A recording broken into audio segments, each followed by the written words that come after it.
C'est tout simplement déplorable. Savez-vous qu'à Panzi, hôpital basé à Bukavu, près de la frontière rwandaise, plus de 3500 femmes sont soignées chaque année pour des blessures génitales graves, que Denis Mukwege, chirurgien de son état, s'attelle avec ses équipes à la reconstitution des vagins mutilés par de hordes de tous bords, des vagabonds entréhis armés de Kalachnikov ou pire, d'enfants soldats drogués à la dérive. Les cas sont légion. C'est à juste titre que je fais honneur à Madame Pandé Kilou Chombo, habitant les villages Kachacha, a été menacée de viol par 6 hommes armés qui ont envahi le domicile familial. Parce qu'elle a résisté, ses bourreaux, irrités, l'ont cruellement torturée, puis mutilée. Ils ont commencé par lui couper le sein, ensuite lui ont découpé les organes génitaux, puis lui ont fendu la tête.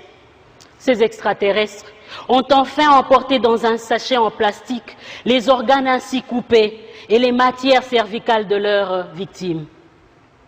Madame Mobéché, mariée et âgée de 45 ans, a été attachée à la corde comme un sanglier, puis violée avec 10 autres femmes par plus de 20 militaires jusqu'à la saignée. Bitondo Evelyne, Safi Christine, Kungwa Agnès, 15 femmes au total ont fait l'objet de sévices corporels, violées puis enterrées vivantes après les avoir enduites de piments. Le vagin de la femme est devenu leur cible de prédilection. Comment en est-on arrivé là? Ce n'est pas les résultats d'un changement climatique ou d'une quelconque catastrophe naturelle, encore moins d'un film de science-fiction. La situation actuelle est les résultats d'un système planifié, des destructions de la structure sociale congolaise, système fondé sur l'impunité.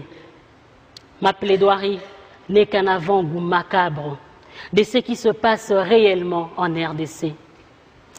Honorables membres du jury, mesdames et messieurs, chers confrères distingués invités, je n'ai aucunement envie de faire pression ou de faire impression sur l'auguste assemblée que le mémorial de Caen.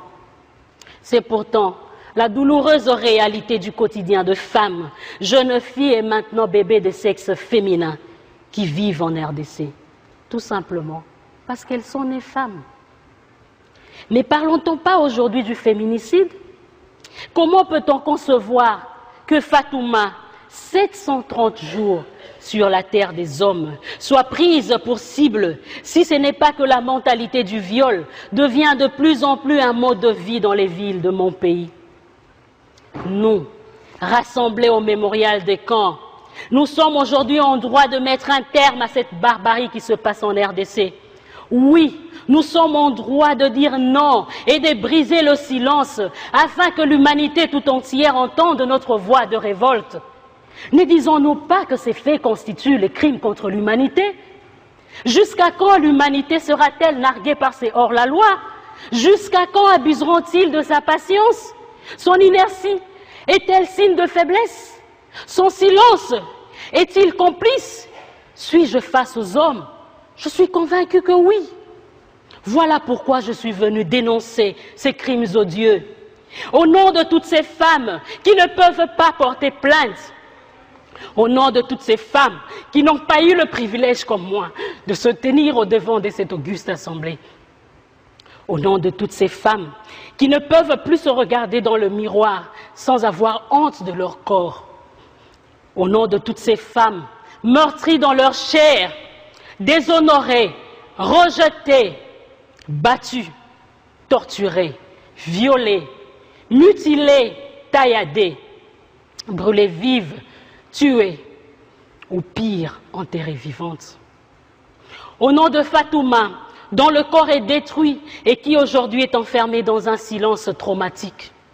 L'heure a sonné de rendre justice à Fatouma et d'honorer ainsi la mémoire de celles qui n'ont pas pu survivre.